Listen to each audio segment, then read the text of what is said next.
اے اللہ ان کی بلا حساب بخشش سبحان فرما، ان کے درجات کو بلند فرما، گناہوں کو معاف فرما۔ تو بھائی جب مرنے کے بعد کوئی ایسا دوست تو بنا کر جائیں جو آپ کے مرنے کے بعد جو ہے نا دعا کرتا رہے۔ اللہ اللہ اللہ، کیا بات ہے۔ پھر یہ آپ نے جو ذکر کیا نا جیسے امام کی تعظیم، اور اس کے لیے ایک جملہ کہیں پڑھا تھا، اچھا لگا تو میں نے کہا عرض کروں کہ امام ہمارے آگے ہوتا ہے، یعنی ساری زندگی امام ہمارے آگے ہے۔ ہاں امام سے بندہ آگے نہیں بڑھ سکتا سوائے اس وقت کہ جب مر جائے، مرنے کے بعد امام سے آگے ہوتا ہے، امام پیچھے اللہ ہوتا ہے۔ اکبر۔ ہماری دنیا میں کوئی خصومت، کوئی لڑائی جھگڑا اگر معاذ اللہ ہو گیا ہے وہ اپنی جگہ ہے، ان کے امام صاحب کے اخلاقیات وہ سب اپنی جگہ، جو شریعت انہیں کہتی ہے انہیں کرنا چاہیے، بالکل مگر ایک امام ہونے کی حیثیت سے مسجد کا، کیونکہ وہ ہماری نمازوں کا ضامن ہے۔ بالکل، ہم جب نماز پڑھتے ہیں تو کیا کہتے ہیں؟ امام صاحب کی پیچھے امام، اقتدام ہے، اور پھر احادیث بھی موجود ہے نا، امام کی نماز مقتدی کی نماز ہے۔ ایسے ہی۔ تو یہ کتنی بڑی برکت ہے کہ ہم نے امام کو اپنی نمازوں کا جب ضامن بنا لیا، جسے ہاں۔ اللہ کی بارگاہ میں حضوری کا ہم نے ضامن بنا لیا کہ اس کے وسیلے سے آگے بڑھ رہے ہیں۔ پھر باقی مزید چیزوں یہ میں- کہ امام کی وجہ سے ہماری نمازوں کا ثواب بڑھ جاتا ہے۔ اے ہے بھائی جماعت کے ساتھ نماز کی جو فضیلت آئی ہے، ایک حدیث میں جماعت سے نماز پڑھنا تنہا نماز پڑھنے سے 27 درجے زیادہ افضل ہے۔ سبحان اللہ، ایک سبحان حدیث میں 500 درجے بھی آیا، مختلف پھر اور بھی روایتیں موجود ہیں۔ تو کس وجہ سے؟ اللہ، امام کی وجہ سے امام کی وجہ سے تو جماعت جماعت ہوئی نا۔ ہو گئی امام سے ساتھ، جماعت امام کے بغیر جماعت ہو نہیں سکتی۔ جماعت ہے، امام ہے تو جماعت ہے نا، ہاں، بالکل۔ بغیر امام کے جماعت کہاں کیا ہوتی بات ہے؟ اگر ہم کہیں کہ اس معاشرے میں جہاں دعوت اسلامی نے ایک بہت بڑا انقلاب پیدا کیا ہے، وہیں الحمدللہ شیخ طریقت امیر اہل سنت دامت برکاتہ العالیہ کی تربیت اور آپ کے ملفوظات کا نتیجہ ہے کہ آپ نے لوگوں میں امامت کے منصب کو اس طرح اجاگر کیا ہے کہ لوگوں کے دلوں میں امام کی محبت و اہمیت کو اللہ کی رحمت سے بڑھایا ہے اور راسخ کیا ہے، یہاں تک کہ امامت کے منصب سے لوگ پیچھے ہوتے جا رہے تھے۔ امیر اہل سنت کی تربیت، دعوت اسلامی کا دینی ماحول، اور اللہ کی رحمت ہے کہ آج ہم دیکھتے ہیں کہ امامت کے حوالے سے ہمارے معاشرے کا ایک بہت بڑا طبقہ ہے کہ جو امامت کے تعلق سے ایک اچھا پازیٹیو ذہن بھی رکھتا ہے، اور خود بھی اپنی اولاد کے لیے چاہتے ہیں کہ وہ امامت کریں۔ یہاں امیر سنت کا ایک جملہ میں ضرور کوٹ کروں گا۔ جی امیر سنت فرماتے ہیں کہ امامت کی جو تنخواہ ہے نا، امامت کی جو سیلری اور آمدنی ہے، 100%۔ یہ 100% حلال ہے، سبحان یعنی اس سے زیادہ پاکیزہ روزی مجھے کہیں نظر نہیں آتی۔ اور پھر اچھا، خود امیر اہل سنت دامت برکاتہ العالیہ نے بھی ایک عرصے امامت فرمائی، نور مسجد میں آپ جی نے جی۔ امامت فرمائی، بادامی مسجد میں بھی غالباً اچھا، امامت اس فرمائی۔ میں یہ بھی ہے محسن بھائی کہ بہت سارے امام، بلکہ اکثریت ایسی ہے کہ اگر وہ چھٹی کرتے ہیں نا جی، تو اپنی سیلری میں سے کٹوتی بھی کرواتے ہیں۔ یہ شاید عوام کتنی کو بڑی نہیں بات ہے، پتا، عوام کو نہیں پتا ہوگا یہ۔ بالکل، حالانکہ کوئی یعنی سیلری حالانکہ کوئی بھاری برکم بھی نہیں ہے۔ شرعی طور پر تو جو امام ہے وہ عرف کے مطابق چھٹی کر سکتا ہے، جی جی، یعنی جس طرح جو بندہ کہیں جاب کرتا ہے تو ویکلی ایک آف ہوتی ہے، پھر منتھلی جو چھٹیاں بنتی ہیں، اسی طرح جو نا ایئرلی جو چھٹیاں بنتی ہیں، سالانہ چھٹیاں ہوتی ہیں، تو وہ امام کا بھی حق ہے، عرف کے مطابق یہ ساری چیزیں ہوتی ہیں۔ وہ اچھا، طے اس سے ہوتا ہے، وہ ہٹ کر سارا جی وہ سارا طے ہوتا ہے اماموں سے۔ بالکل۔ اچھا، اس کے علاوہ اگر چھٹی کوئی کرتا ہے میں نا چاہتا تو ہوں کہ دعوت اسلامی کے تقریباً الحمدللہ ہمارا یہ نظام ہے کہ امام خود اپنی جو ہے نا وہ چھٹیاں کٹواتا ہے کہ بھائی میں اتنی نمازوں میں نہیں تھا، اس وجہ سے کہیں گیا ہوا تھا، یا مجبوری تھی فلاں نما کا، تو وہ ساری اپنی کٹوتی اس حساب سے کرواتا ہے۔ سبحان اللہ۔ عوام کو یہ اس کا آئیڈیا نہیں ہوگا، پتہ نہیں عوام تو ہوگا۔ یہ دیکھتی ہے امام صاحب مسلح پہ نہیں، تو وہ باتیں بنانا شروع کر دیتے ہیں بعض لوگ کہ دیکھو امام صاحب چھٹیاں کر رہے ہیں، حالانکہ وہ کسی مجبوری کی وجہ سے چھٹی کرتے ہیں، تو جی پیچھے جی۔ آپ نے کہا کہ اپنی تنخواہ میں سے مائنس کرواتے ہیں، تو اب وہ رقم روک لیتے ہیں۔ بالکل، اب جیسے آپ نے امیر اہل سنت کی بات کی نا، مجھے ایک واقعہ یاد آیا۔ ایک شخصیت ہیں، ان سے ملاقات ہوئی تو انہوں نے مجھے کہا کہ بھائی الحمدللہ، کچھ عرصہ پرانی بات ہے، انہوں نے کہا کہ امیر اہل سنت سے الحمدللہ ملاقات کا شرف ملا۔ سبحان اللہ۔ تو میں نے کہا کیسے؟ یعنی کہ کچھ تاجران جمع ہوئے تھے، تو وہ مل کر جو ہے نا مجلس تاجران کے ذریعے سے امیر اہل سنت کی بارگاہ میں گئے تھے ہم لوگ، اور پھر ملاقات کی۔ یہ کرونا کے بعد کی بات ہے، اچھا اچھا، ٹھیک ہے؟ تو تاجران جمع ہوئے تھے تو مل کر امیر اہل سنت کی بارگاہ میں حاضری ہوئی تھی۔ میں نے کہا اچھا کیا ہوا؟ تو انہوں نے کہا کہ یار اور تو سب کچھ ٹھیک ہوا، اور امیر اہل سنت سے برکتیں بھی ہم نے لیں، علمی سوال جواب بھی ہوئے، امیر اہل سنت نے تربیت بھی فرمائی، لیکن ایک بات مجھے بہت زیادہ میں ان سے انسپائرڈ ہوا۔ میں نے کہا کیا وجہ تھی، کیا بات تھی وہ؟ کہنے لگے یار ہم نے جب ان سے کہا نا کہ مزید آخری کہ آپ کیا پیغام دیتے ہیں، کیا کہیں گے آپ، تو انہوں نے کہا کہ یار اپنے علاقوں کے امام کا خیال کرو۔ واہ واہ واہ واہ۔ اچھا وہ بندہ کہتا ہے کہ ہم یہ جو ہے نا وہ سوچ رہے تھے، ہمارا ذہن تھا کہ جو ہے نا وہ ظاہر ہے کہ کسی کے پاس جائیں تو دعوت اسلامی کے اربوں کا خرچہ ہے، اپنا خرچہ سب کچھ بتائیں گے۔ ہے، تو یہ باتیں شاید ہوں گی، تو یقیناً یہ بات بھی ہوتی ہے، لیکن اس وقت انہوں نے کہا کہ امیر اہل سنت نے فرمایا کہ یار اپنے اپنے علاقے کے نا اماموں کا خیال کرو۔ سبحان اللہ سبحان کہ اللہ۔ امام جو ہے وہ علاقے کا ایک معاشرے کا طبقہ ایسا ہے کہ جو ضرورت ہے اس بات کی کہ ان کا ساتھ دیا جائے۔ جی جی، تو یہ ولی کامل کا سوچ کا انداز ہے کیا بات، کہ اس وقت بھی جو شخصیات آئی ہیں اپنے لیے کچھ نہیں مانگ رہے واہ واہ۔ ہیں، ائمہ کرام کا بھلا چاہ رہے ہیں کہ بھائی ٹھیک ہے ہمارے ائمہ کرام کا جو ہے نا وہ بھلا ہو جائے۔ اور بالکل جب امام جو ہے اپنی جگہ پر مضبوط ہوں گے، ان کی حیثیت مستحکم ہوگی، تو وہ دین کا کام بھی بڑا کر سکیں گے۔ بالکل تو ہمیں اپنے اماموں سے محبت کرنی چاہیے۔ مسجد کی آباد کاری میں امام کا بڑا کردار ہے۔ بالکل بارش ہو، سردی ہو، گرمی ہو، کیسا بھی موسم ہو، امام صاحب مسجد میں مصلی پر تشریف فرما ہوتے ہیں اور امامت کراتے ہیں۔ تو اللہ کرے ہم اماموں کے ساتھ اپنے تعلقات کو مزید بہتر کریں، اور جہاں تک ممکن ہو اپنے مسجد کے ائمہ کرام کی، مؤذنین کی ہمیں مالی خدمت بھی کرنا چاہیے تاکہ وہ اپنی ضروریات کو پورا کر سکے۔ اب اس میں مصلے، چٹائیاں، تو تسبیحاں، تو عطر، یہ بھی بعض اوقات دیے جاتے ہیں، ٹھیک ہے، مگر مشورہ یہ ہے، امیر سنت فرماتے ہیں کہ اگر آپ مدد کرنا چاہتے ہیں ان کی، بلکہ اپنے لیے ثواب کمانا چاہتے ہیں، تو ان کو نقد رقم دیں تاکہ وہ اپنے بچوں اور گھر کی دیگر ضروریات میں اس کو استعمال کر سکے۔ اللہ پاک ہمیں اپنے ائمہ کرام، مسجدوں کے اماموں کی تعظیم و تکریم کی توفیق عطا فرمائے، ان سے اچھی محبت کا ہمیں تعلق قائم رکھنے کا ذہن عطا فرمائے، آمین۔ آئیے کچھ کال لیتے ہیں۔ محسن بھائی کی بارگاہ میں عرض ہے، جہاں موئے مبارک جس کو عطا کیے گئے تو ہم اس کو دوسروں کے گھروں میں زیارت کے لیے لے کے جا سکتے ہیں، جہاں اسی گھر میں، اسی کمرے میں آ کر لوگ زیارت کریں، اور زیارت کرنے سے پہلے ہمیں کیا اچھی نیتیں کرنی چاہیے، اس کے بارے میں بھی رہنمائی فرما دیجیے۔ ماشاءاللہ، دیکھیں لے جانے میں تو کوئی حرج نہیں، مگر وہی جو عمران میں نے فرمایا کہ ادب اور احترام کا جو تعلق ہے، جو انداز ہے، وہ اپنے جگہ برقرار رہنا چاہیے، بے ادبی کا کوئی شائبہ نہیں ہونا چاہیے۔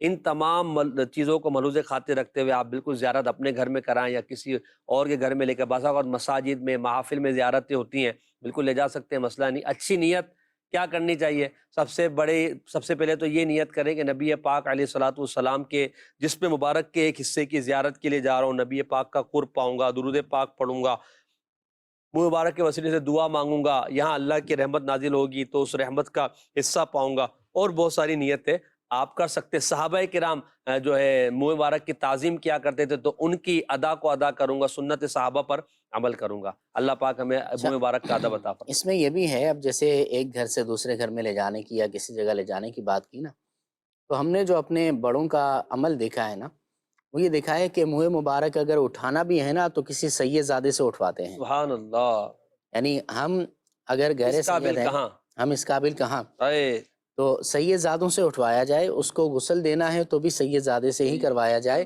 اور زیادہ اب جیسے روز ہی کہیں نہ کہیں لے جا رہے ہیں تو میرے خیال ہے اس سے تو بچنا چاہیے، سالانہ طور پر کہیں لے جائیں تو وہ ایک الگ بات ہے، جی جی، اور کوشش یہ ہو کہ وہیں پر جو ہے نا وہ زیارت ہو جہاں پر ماشاءاللہ، موجود ہے، ماشاءاللہ، تاکہ جو ہے نا کوئی بے ادبی کا شائبہ نہ رہے۔ ماشاءاللہ، کالز دیجیے گا۔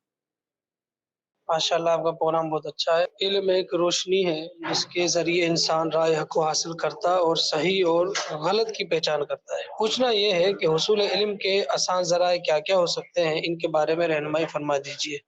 انشاءاللہ عز و جل عرض کرتے ہیں، علم کے موضوع پر بھی ہمیں انشاءاللہ کچھ گفتگو کرنی ہے۔ ایک اور کال دیجیے گا۔ مدنی پھول عطا فرمائیے، جس کا عمل ہو بے غرض اس کی جزا کچھ اور ہے۔ انشاءاللہ عز و جل۔ ایک اور کال۔ حضور میرا سوال عرض یہ ہے کہ عالم کو یقیناً جاہل پر فضیلت حاصل ہے، اور جہالت ایک بہت بڑی چیز ہے، پھر کیا وجہ ہے کہ ہماری قوم علم دین سے دور ہوتی چلی جا رہی ہے؟ براہ کرم علم دین سے دوری کے کچھ اسباب بتا دیجیے۔ انشاءاللہ علم کے تعلق سے دو سوالات ہوئے ہیں، اور ہمارے سائل نے یہ بھی کہا کہ جس کا عمل ہو بے غرض اس کی جزا کچھ اور ہے، تو یعنی للہیت کے ساتھ، کسی اخلاص کی کے ساتھ۔ اخلاص کے ساتھ، کسی کی مال کی طرف، کسی کی توجہ کی طرف، کسی کی داد کی طرف، کسی کی شاباش کی طرف توجہ نہ ہو، بس اللہ پاک کی رضا کی طرف توجہ، پھر عمل کریں تو اس کی جزا تو پھر انشاءاللہ عز و جل اللہ پاک جب قیامت میں عطا فرمائے گا، اللہ نے چاہا ہمارے نیارے ہو جائیں گے۔ علم پر بات کرنی، علم سے محبت، علم سے محبت تو علماء سے بھی محبت ہوگی۔ صحابہ کرام علیہ رضوان کی علم سے محبت کی ایک بات میں عرض کر کے پھر آپ کی طرف بڑھتا ہوں۔ اصحاب صفہ جنہوں نے اپنے تمام تر معاملات کو چھوڑ کر صرف نبی پاک کی بارگاہ میں حضوری کو اس لیے لازم کیا تھا کہ وہ نبی پاک سے علم سیکھتے تھے، حضور کی زیارت کیا کرتے تھے، تو یہ ان کی علم سے محبت تھی، انہوں نے اپنی زندگیاں اس پر قربان کی۔ پھر اللہ پاک نے ان کو کتنا بڑا مقام دیا کہ وہ اصحاب صفہ، ان کا ذکر قرآن میں موجود ہے کہ جنہوں نے اپنے آپ کو جو ہے اللہ کی رضا کے لیے روکے رکھا، اور وہ جو ہے وہ نہیں کسی کسب کی طرف نہیں جاتے، اس طرح کے جو ان کے فضائل ذکر کیا، نبی پاک نے ان کے فضائل بیان فرمائے۔ پھر امت کے رہنما بن کر وہ سامنے آئے، حضرت ابو ہریرہ اور ہوں، حضرت عبداللہ ابن مسعود ہوں، اور دیگر صحابہ کرام ہوں۔ تو علم کی یہ محبت، نبی پاک کی بارگاہ میں حاضری اور صحابہ کرام کا علم کی طرف توجہ، آج کے دور میں اس پر آپ کیا فرمائیں گے؟ دیکھیں جی، علم سے ہی بندے کی پہچان ہے، اور علم سے بندے کی شخصیت بنتی ہے، اور علم کے ذریعے سے ہی اچھے برے کی پہچان ہوتی ہے۔ تو بہرحال علم حاصل کرنا چاہیے، دنیاوی علم بھی اس نیت سے حاصل کریں کہ ہم دین کو سمجھیں گے اس سے، صحیح، کیونکہ بہت ساری دینی چیزیں بھی ایسی ہیں کہ جو دنیاوی علم کے ساتھ ہی بندہ سمجھ سکتا ہے۔ مثال کے طور پر پڑھنا لکھنا ہے، یا اگر میتھ کوئی بندہ پڑھتا ہے تو اس نیت سے پڑھیں کہ چلو وراثت کے احکام میں مجھے جلدی سمجھ میں آ جائیں گے، زکوٰۃ کے مسائل سیکھتے ہو۔ زکوٰۃ کے مسائل جو ہے وہ جلدی سمجھ میں آ جائیں گے، تو اس میں بھی اچھی نیتوں کے ساتھ کریں، اور دینی علم جو ہے نا وہ ہونا چاہیے۔ اور نبی پاک علیہ الصلوۃ والسلام کے فرامین موجود ہیں کہ اطلبوا العلم ولو بالصین، علم حاصل کرو اگرچہ چین جانا پڑے، یعنی دور دراز کا سفر بھی اگر علم حاصل کرنے کے لیے کرنا پڑے تو دور دراز جا کر بھی علم دین حاصل کرو۔ اسلاف کے بڑے بڑے واقعات ہیں، ٹائم مختصر ہے ورنہ پھر واقعات پر بات کریں۔ بہرحال یہ جو سوال ہوا کہ دور حاضر میں علم حاصل کرنے کے آسان ذرائع کون سے ہیں، تو بہرحال اس کا تو جواب یہی ہے کہ ہر بندے کے لیے جو ہے نا اس کی طبیعت کے مطابق آسان ذرائع ہوں گے۔ اگر کوئی جو ہے نا وہ ٹین ایجر ہے اور فارغ ہے، کچھ بھی نہیں کر رہا، تو اس کے لیے تو آسان ذریعہ یہی ہے کہ جا کر مدرسے میں داخلہ لے، جامعۃ المدینہ میں داخلہ لے، اور وہ درس نظامی کرے، عالم کورس کرے، حفظ کرے، جو ہے وہ دین کو پڑھے، تو اس کے لیے یہ آسان ہے۔ اچھا، کوئی ایسا بندہ ہے کہ جو فیملی والا آدمی ہے اور اسی طرح جاب بھی کرتا ہے، اب اس کے لیے آسان ذریعے وہ مختلف ہوں گے کہ مدنی قافلوں میں سفر کرے، ادھر جا کر جو ہے وہ علم دین حاصل کرے۔ اسی طرح جو ہے نا وہ مدنی چینل دیکھے، علم دین حاصل کرنے کا بہترین ذریعہ ہے۔ اسی طرح دعوت اسلامی نے مختلف اپلیکیشنز دے دی ہیں، ان کو جو ہے وہ ڈاؤن لوڈ کرے اور اس سے جو ہے وہ علم دین حاصل کرے۔ تو اپنی طبیعت کے اعتبار سے غور کرنا پڑے گا کہ بھئی میرے لیے کیا چیز اور کون سا ذریعہ آسان ہے، کیونکہ محسن بھائی لازمی نہیں جو چیز میرے لیے آسان ہو وہ آپ کے لیے آسان ہو، اور یہ بھی لازمی نہیں کہ جو چیز آپ کے لیے آسان ہے وہ میرے لیے بھی آسان ہو۔ بہت ساری چیزیں ایسی ہوں گی کہ آپ کے لیے وہ چٹکی بجانے کا ٹائم ہوگا، آپ کے لیے بڑا ایزی ہوگا، لیکن میرے لیے مشکل ہوگا، کیونکہ طبیعتیں مختلف ہیں، روٹین مختلف ہے۔ تو ہر بندہ بہرحال جستجو پہلے یہ پیدا کریں کہ علم حاصل کرنا ہے، میں نے علم کی محبت تو آئے، پہلے علم کی محبت جب آئے گی، جستجو محبت آئے گی، جستجو آئے گی، تو پھر آپ کہتے ہیں نا کہ شوق اور ذوق اپنا راستہ خود ہی بنا لے۔ واہ واہ واہ، جیسے پانی اپنا راستہ بنا لیتا ہے۔ اور پھر یہ فیضان آن لائن اکیڈمی دعوت اسلامی کا اتنا بڑا تحفہ ہے کہ آپ گھر بیٹھے دنیا میں آپ جہاں کہیں بھی ہیں، آپ ایون کہ آپ سفر میں ٹریول کر رہے ہیں، تب بھی آپ فیضان آن لائن اکیڈمی کے ذریعے آپ علم حاصل کر سکتے ہیں۔ تقریباً 33 courses Faizan on line academy میں شارٹ ٹائم اور لانگ ٹائم پہ کروائے جا رہے ہیں۔ تو فیضان آن لائن اکیڈمی کو آپ ذرا جوائن کریں اور دیکھیں کہ آپ کے لیے کون سا آسان کورس ہو سکتا ہے، وہ کورس آپ کریں۔ آپ اپنے گھر کی اسلامی بہنوں کو، اپنی بچیوں کو آپ یہ کورس کروائیں۔ دنیا میں آپ کہیں بھی رہتے ہیں، علم حاصل کرنے کا ایک بہترین اور آسان ذریعہ فیضان آن لائن اکیڈمی ہے۔ انشاءاللہ عز و جل علم پڑھتے رہیں گے، سیکھتے رہیں گے، آپ کے گھر کی اصلاح ہوگی، ہماری اپنی اصلاح ہوگی، اور انشاءاللہ علم بڑھتا رہے گا، جہالت دور ہوگی۔ اور علم سے محبت یہ ایک مسلمان کے لیے ضروری اس لیے ہے کہ نبی کریم صلی اللہ علیہ وسلم نے علم کے فضائل بیان کیے ہیں، اور دعوت اسلامی الحمدللہ علم کی اشاعت میں اپنا کردار ادا کر رہی ہے۔ مدنی مذاکرے بھی علم کا ایک بہترین ذریعہ ہے۔ ہم اپنے پروگرام کو شیئر پر ختم کریں گے۔ اللہ کریم ہم سب کو آج کے اس پروگرام کی برکتوں سے مالا مال فرمائے، آمین۔ اسلام کی تعلیمات اور دین کے احکامات، اسلام کی تعلیمات